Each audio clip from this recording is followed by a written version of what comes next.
ഏയ്, നിങ്ങളൊരു ഇൻട്രോവേർട്ട് ആണോ? നിങ്ങൾക്ക് ആവേശം പോലുള്ള സിനിമകൾ ഇഷ്ടമാണോ? അങ്ങനെയാണെങ്കിൽ നിങ്ങൾ ഒരിക്കലും മിസ്സാക്കാൻ പാടില്ലാത്ത ഒരു കിടിലൻ സീരീസ് ഉണ്ട്. വീഡിയോ തുറക്കുന്നതിന് നമ്മുടെ അക്കൗണ്ട് ഒന്ന് ഫോളോ ചെയ്യുക, നിങ്ങളുടെ ഫ്രണ്ട്സൊക്കെ ഷെയർ ചെയ്ത് കൊടുക്കുക. വീക്ക് ഹീറോ, ഇതൊരു കൊറിയൻ സീരീസാണ്.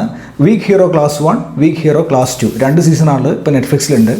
ഭയങ്കര സ്റ്റോറി ലൈൻ ഒന്നും അല്ലെങ്കിലും ഈ സീരീസിനെ അടിപൊളിയാക്കുന്നത് ഇതിൻ്റെ ക്യാരക്ടർ ഡെവലപ്മെൻ്റ് ആണ്. സാധാരണ ഇതുപോലുള്ള ഭയങ്കര മാസ് ആക്ഷൻ എൻ്റർടൈനേഴ്സിൽ ഹീറോ എപ്പോഴും ഭയങ്കരമായിട്ട് സംസാരിക്കുന്ന ഭയങ്കര എക്സ്ട്രോവേർട്ട് ആയിരിക്കും. പക്ഷേ ഇതിനകത്ത് ഹീറോ ഭയങ്കര ഇൻട്രോവേർട്ടാണ്. ആകെ കുറച്ച് കാര്യങ്ങൾ മാത്രമേ സംസാരിക്കുന്നുള്ളൂ. പിന്നെയുള്ളൊരു മെയിൻ ഫാക്ടർ എന്ന് പറയുന്നത് ഹീറോയിനായിട്ടുള്ള റൊമാൻസ് ആയിരിക്കും. പക്ഷേ ഇതിനകത്ത് റൊമാൻസ് പോയിട്ട് നായകനൊന്നും ഒലിപ്പിച്ച് നടക്കുന്ന പോലുമില്ല. പക്ക സിഗ്മ. സാധാരണ ഇത്തരത്തിലുള്ള സിനിമകളിലും സീരീസുകളിലും എപ്പോഴും നായകനായിരിക്കും ഏറ്റവും പവർഫുൾ. പക്ഷേ ഈ സീരീസിനകത്ത് നായകൻ്റെ കൂടുതലുള്ള സൈഡ് കിക്കാണ് ഏറ്റവും പവർഫുൾ. പുള്ളിയാണ് കിടിലനായിട്ട് ഫൈറ്റ് ചെയ്യുന്നത്. പക്ഷേ എന്നിരുന്നാലും ഈ നായകൻ വരുന്ന സീക്വൻസ് ഉണ്ടല്ലോ, ഫൈറ്റ് ചെയ്യാൻ വരുന്നത്, അത് നമ്മൾ വെയിറ്റ് ചെയ്ത് നിൽക്കും. കാരണം അതിൽ കുറച്ച് പ്രത്യേകതകളുണ്ട്. അതെന്താണെന്ന് നിങ്ങൾ ഈ സീരീസ് കണ്ടുകഴിഞ്ഞാൽ മാത്രമേ മനസ്സിലാവുള്ളൂ. ഫ്രണ്ട്ഷിപ്പാണ് ഈ സീരീസിൻ്റെ മെയിൻ തീം. കോളേജ് പിള്ളേരും പുറത്തുള്ള ഗ്യാങ്ങൊക്കെ ആയിട്ട് നല്ല കിടിലൻ അടിയുണ്ട്. അതായത് നിങ്ങൾ ഇവിടെ അടി പൊട്ടണം എന്ന് വിചാരിക്കുന്ന സമയത്ത്